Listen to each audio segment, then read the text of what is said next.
All lives matter is bullshit. I want to talk about what's going on in the world right now, what's going on in the United States, and I've been asked to talk about this for a while. And it's taken me a minute to figure out exactly what I wanted to say about the rioting and the protesting that's going on and the death of George Floyd, etc. And I will be addressing that. But first, I want to talk about All Lives Matter because there seems to be a large demographic in the United States that doesn't understand the problem with this slogan. So let me break it down for you from the perspective of an African American in the United States. Black Lives Matter. What is it? Wikipedia defines it as this: an international human rights movement originating in the African American community that campaigns against violence and systemic racism towards black people. Black Lives Matter regularly protests speaking out against police killings of black people and broader issues such as racial profiling, police brutality, and racial inequality in the United States criminal justice system. In 2013, this movement began basically with the use of Black Lives Matter on social media after the acquittal of George Zimmerman in the shooting of Trayvon Martin. This was in 2012. So that's the Wikipedia entry on Black Lives Matter. Why is this controversial? Well, it shouldn't be. It shouldn't be on its own, and yet it is. On September 3rd, 2015, the Surf City, North Carolina police chief, Mike Halstead, appeared on Fox and Friends to explain a controversial message to his personal Facebook page that he left on September 3rd of that year. In his post, he said, "The Black Lives Movement is nothing more than an American-born terrorist group." He told Fox and Friends that he had no regrets about this post, which has since been deleted or made private, and this police chief has retired ever since then. Black Lives Matter is not an organization. It's an ideology. Black Lives Matter is not a political party. It's a political movement. Black Lives Matter is not a statement of insurrection. It's a statement of oppression. And when you call Black Lives Matter a terrorist group, what you're actually doing is you're saying they don't matter. You are minimizing the voices of the oppressed, literally. Mind you, this wasn't some Nazi holding up a swastika or a Klansman holding up a Confederate flag saying any of this. No, this was the chief of the police in a North Carolina city saying that. And when people of such power and authority hold that position, do you really think that their subordinates are not influenced by them? You think that their underlings exercise some moral high ground? You think that police forces that are controlled by such individuals aren't compelled to enact racist policies to uphold that standard of their police chief? Let us dispel with this notion that racism means wearing a white hood or waving a Nazi flag or yelling the N-word up and down streets. That's only one type of racism. That's overt racism, right? Modern racism is subtle racism. It's racism that manifests itself in subtle ways. And this is why a lot of white people who are racist, they don't recognize themselves as racist. They think being racist means wearing a white hood or yelling the N-word. If your response to Black Lives Matter or to the Black Lives Matter campaign, if your response to that is to say that all lives matter, not only are you missing the point, but you're also part of the problem. Because you are the person that message is intended for, and you're not getting it. The proper response to Black Lives Matter is yes, they do. Not all lives matter. The proper response is yes, they do. I also would have accepted amen, hallelujah, or repeating Black Lives Matter back. Any one of those are acceptable responses to Black Lives Matter. All lives matter is not. Because in the United States, the only lives whose worth has ever been questioned is people of color. Asian lives usually matter. Middle Eastern lives matter sometimes until we bomb them, and then they don't. Latino lives occasionally matter when they can speak fluent, non-accented American English and their skin is light enough to pass. Then they matter. Otherwise, not so much. Native American lives? What Native Americans? But Black lives don't matter. At least there's no evidence that they've ever mattered to the white majority, or to the majority of elected representatives, or to the majority of those in law enforcement. White lives matter, and this is something that the white majority in America doesn't understand.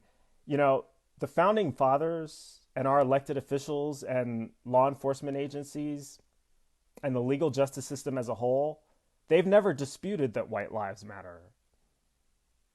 Those are the only lives that have ever been guaranteed to matter, according to the law in the United States since the inception of this nation.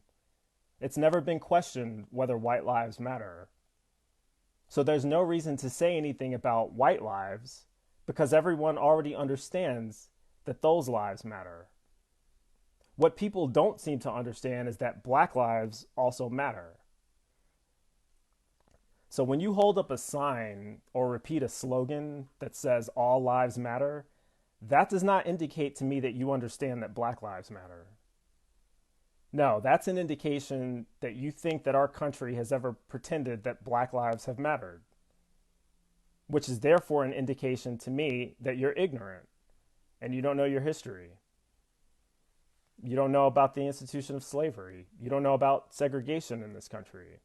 You don't know about separate but equal laws. You don't know about Jim Crow laws. You don't know about Emmett Till. You don't know about red line districts. You don't know about the Civil Rights Act of 1968. You don't know about the Black Power movement of the 70s. You don't know about the Rodney King LA riots. You don't know about Eric Garner. You don't know about Tamir Rice. You don't know about Philando Castile. And you don't know about Trayvon Martin, other than their names. Saying all lives matter is to suggest that everyone is on the same playing field and treated the same. They're not. They never have been. And that's why we are here to remind you that Black lives matter. That's the point. I want to talk about protesting and rioting and looting. And I want to define these words and express my feelings about them because what you tend to see, what I tend to see anyway, typically from people on the right, is a tendency to conflate these terms as though they all mean the same thing and to judge them, to judge every one of them as though they're all participating in the same activities. So what is a protester? What does it mean to protest?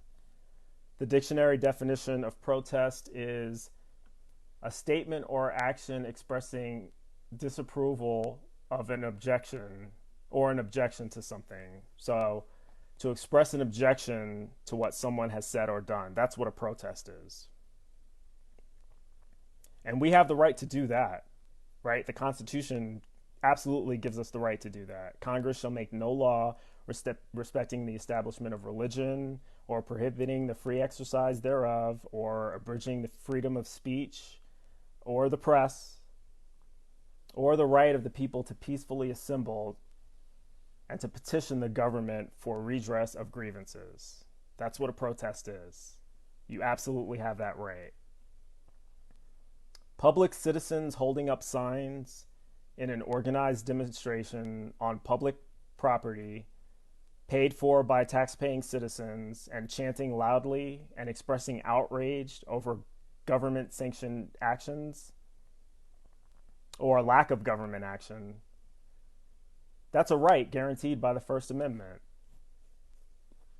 And to disperse such a crowd of peaceful, non-violent protesters with tear gas and batons and horses so that the narcissist in chief can get a photo op in front of a church that he's never once set foot in, holding up someone else's Bible that he's never opened.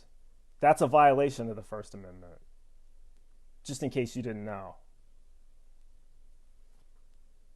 That's not a law and order president doing that. That's a president who's creating chaos because he sees himself as above the law. I don't think I need to say anything else about that incident. But that was a protest, and they had the right to do that. Now, looting is not protesting. What is looting? The dictionary defines looting as to steal goods from a place, typically during a war or a riot. Looting is not protesting. And while some looters are also rioters, not all rioters are looters. So what's a riot? A riot is a violent disturbance of the peace by a crowd. In the verb form, it means to take part in a violent public disturbance, right? So let me just say this first and foremost thing about rioting.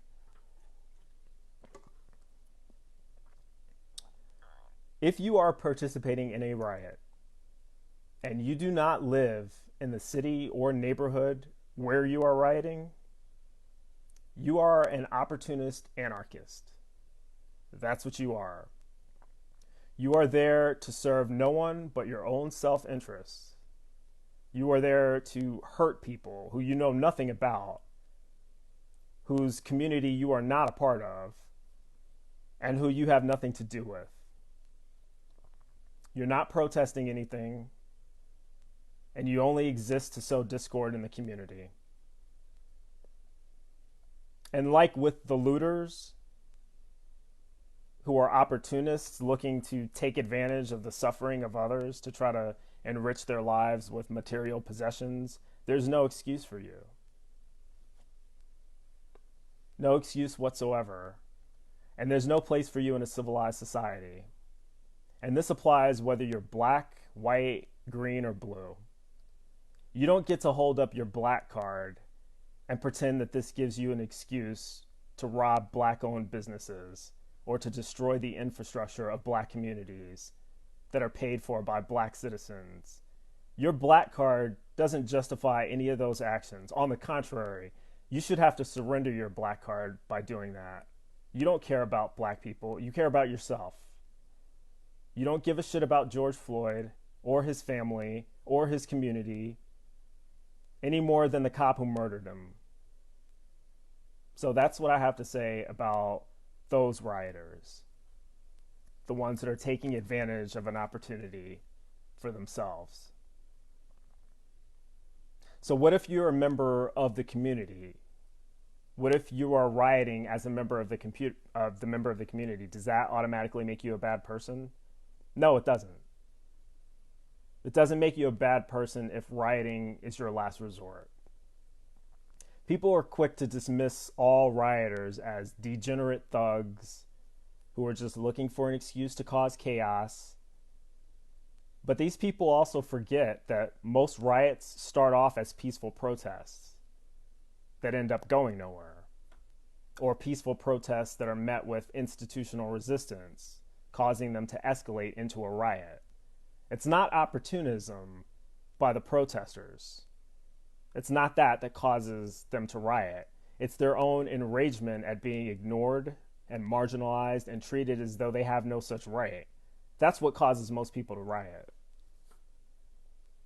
And so hopefully I have clarified my position and the differences between protesting and rioting and looting.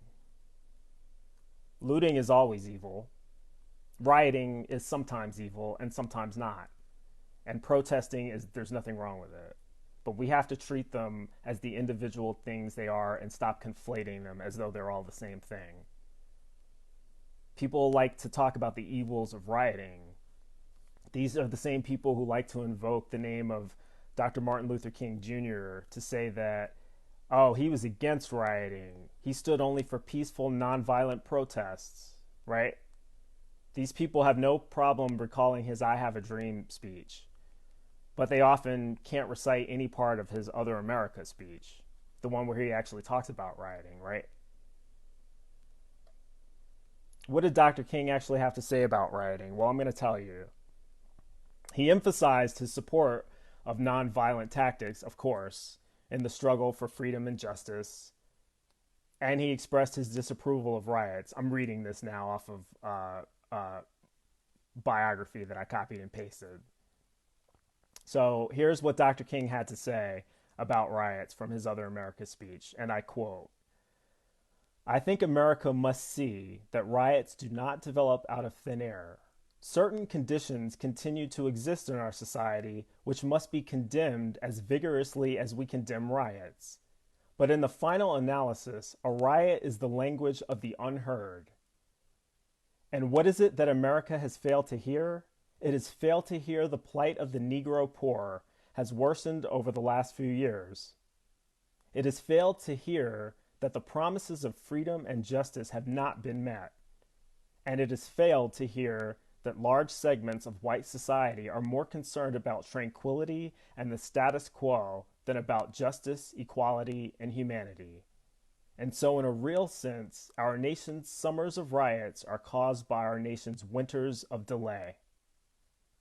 And as long as America postpones justice, we stand in the position of having these recurrences of violence and riots over and over again. Social justice and progress are the absolute guarantors of riot prevention." Dr. Martin Luther King, 1968. Okay? So the point is, peaceful protests are an ideal solution. But when that solution fails, then that's when riots take their place. See, Dr. King, he understood that rioting was the result of grievances not being addressed and voices not being heard. Rioting after King was assassinated is what focused attention to necessary reforms. The Boston Tea Party was a riot by the founding fathers, the celebrated founding fathers of America, who are still praised and on our money, leading to the death of 25,000 British. It's violent, right? Led to the American Revolution of violence. The Stonewall Riots. That was the first step to LGBT people having equal recognition under the law, which we still don't have, by the way. Happy Pride Month, by the way. But you wouldn't have many of the freedoms and privileges associated with the LGBT community today had you not had the Stonewall Riots. So from Detroit in 1943 to the Harlem Riots in 1964, the Watts Riots, the Rodney King LA Riots in 92. I mean, each time we've had a riot in this country, it's called attention to social injustices. The one thing that all of these have done is bring national attention to the injustices from voices that were forced to be silent beforehand. America started to listen after riots. And people are quick to dismiss riots as acts of evil until history has a chance of examining such riots after the fact. Hindsight is 2020. And when you examine things after the fact, in the context of the political changes that these riots have inspired, you come away with a new meaning, right? Had it not been for past riots, we'd have not seen the progression of civil rights in this country since its inception. We would still be in the dark ages. So why do people riot? Equal rights, equal privileges, equal status, equal representation. Things that we've never really actually had in this country, but things that this country is supposed to stand for. That's why riots happen. And if you're just going to dismiss all rioters as evil, well, then you don't know your history. You know, what do I mean by equal representation, by the way? I mean, are black people represented equally in this country? Do we have equal representation in the government?